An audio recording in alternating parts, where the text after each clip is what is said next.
El 24 de febrero del año 2022, Rusia invadió Ucrania. Una guerra que ya está llevando más de 3 años. Yo estoy grabando este video el día 2 de junio del año 2025. Comento esto para que sepamos un poco cómo es la ubicación en el tiempo. Hace 24 horas nos hemos enterado de que hubo una operación de inteligencia de Ucrania golpeando bases aéreas de Rusia, que fue un operativo extraordinario, con lo cual vengo a comentarles brevemente, que se llama la Operación Telaraña.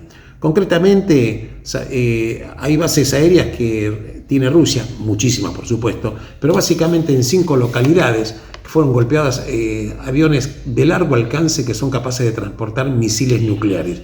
Y estoy hablando de localidades en Murmansk, en Irkutsk, estoy hablando también de Ivanovo, de Ryazan y Amur. ¿Por qué comento esto?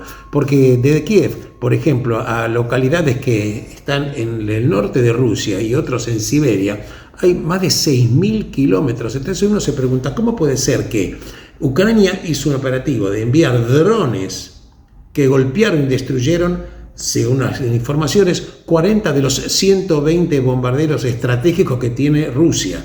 Me refiero a los aviones que pueden portar misiles de altísima complejidad. Quiere decir que estaría prácticamente, según esta información, que Rusia perdió de los bombarderos estratégicos 40 de 120. El operativo militar, que ya fue oficializado, ya está en todas las redes de comunicación, implicó que Ucrania alquiló en un lugar en Rusia cercano a la frontera de Kazajstán. Esto no fue inocente porque obviamente había que transportar elementos, y construyó en un galpón los drones, que los montaron en camiones. Los camiones estaban luego posicionados cerca de esas bases aéreas. Los camiones tenían un techo retráctil, con lo cual el techo se abrió, se activaron los drones y los drones golpearon y destruyeron 40 aviones estratégicos que tiene Rusia. Un operativo absolutamente increíble. A punto tal de que esto, no quiero decir con esto que esto va a dar un vuelco absolutamente a la guerra, porque también es cierto que en los últimos meses, por ejemplo marzo, Rusia avanzó y ganó 240 kilómetros en Ucrania, kilómetros cuadrados, 380 en abril, kilómetros cuadrados, y más de 500 kilómetros en el mes de mayo. Pero también es cierto que lo que mucha gente creía, que en 24 horas se iba a terminar el operativo militar de Rusia, iba a destrozar Ucrania, esto no sucedió. Aparentemente esto, por supuesto, que coloca, abre muchas, primero, admiraciones desde el punto de vista del operativo militar. Y en otras situaciones, decir, bueno, en definitiva, ¿de qué le valió a Rusia cuando drones pudieron impactar fuertemente en estas bases aéreas? Con lo cual uno dice, bueno, ¿y qué pasaría si el día del mañana, por ejemplo, Corea del Norte hiciera un operativo similar? ¿Y qué pasaría si China lo hiciera con Taiwán? Y otras situaciones que la gente está empezando a preguntarse, está poniendo en tela de juicio, bueno, que en definitiva hay un cambio de paradigma en el hecho militar. Por supuesto, los drones utilizando inteligencia artificial. Algunos dicen incluso que cuando los drones se dispararon, todo el material que quedó en los camiones que se autodestruyeron para no dejar ningún tipo de huella en absoluto para nada. Lo concreto es que estamos viendo que en definitiva en esta invasión de Rusia a Ucrania, si bien es cierto que también hay que decirlo, que Rusia ya tomó más del 19% del territorio de Ucrania, incluye este 19% la península de Crimea, que ya la había capturado por la fuerza Rusia en su momento de Ucrania.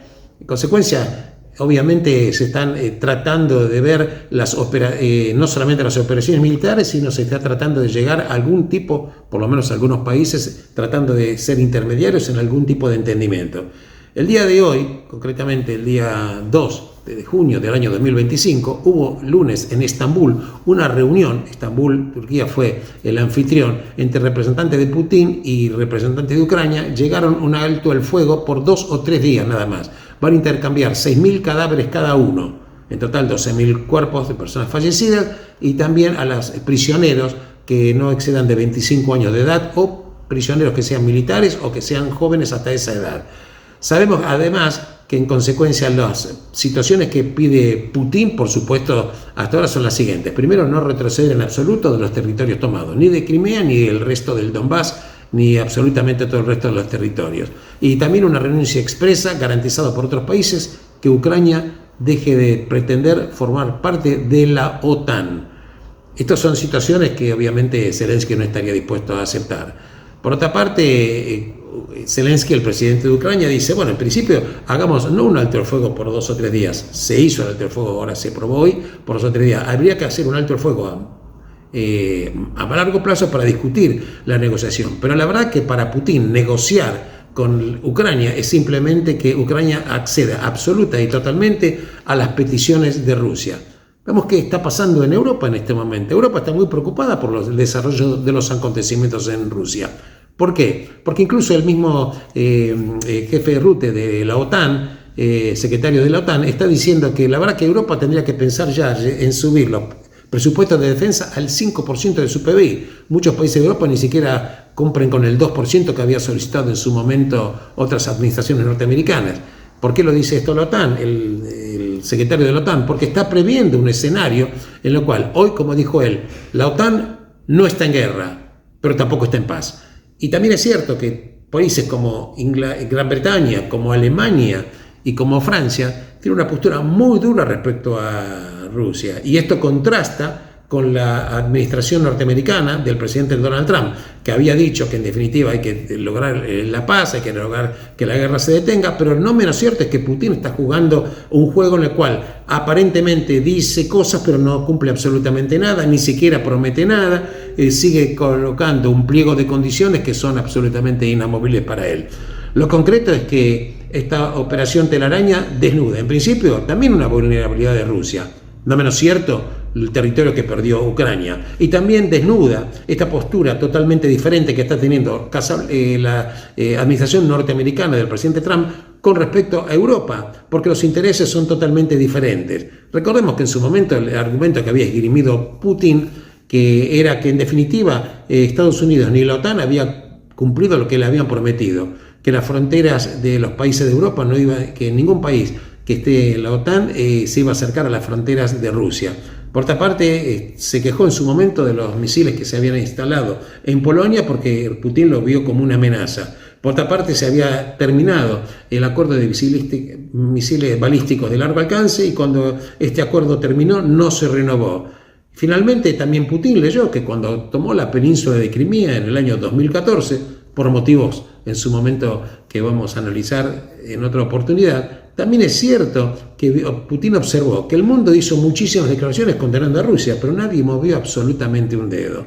Además, sabemos que la cantidad de bajas y muertos son cientos y cientos de miles. No queremos dar cifras porque sabemos que en la guerra la primera víctima es la verdad, pero lo que sí no hay ninguna duda que estamos hablando de cifras enormes, que esto se va a saber cuando el episodio bélico en su momento termine. ¿En qué condiciones va a terminar? ¿Qué va a resignar Ucrania? ¿Qué va a ganar Rusia? Veremos de alguna manera. No menos cierto es que Occidente tiene que entender que la actitud de Putin se enmarca en una actitud histórica que tiene Rusia de ser un hecho imperial, tanto cuando estaban los zares como cuando estaba la Unión Soviética y ahora cuando está en este momento Putin a cargo de Rusia.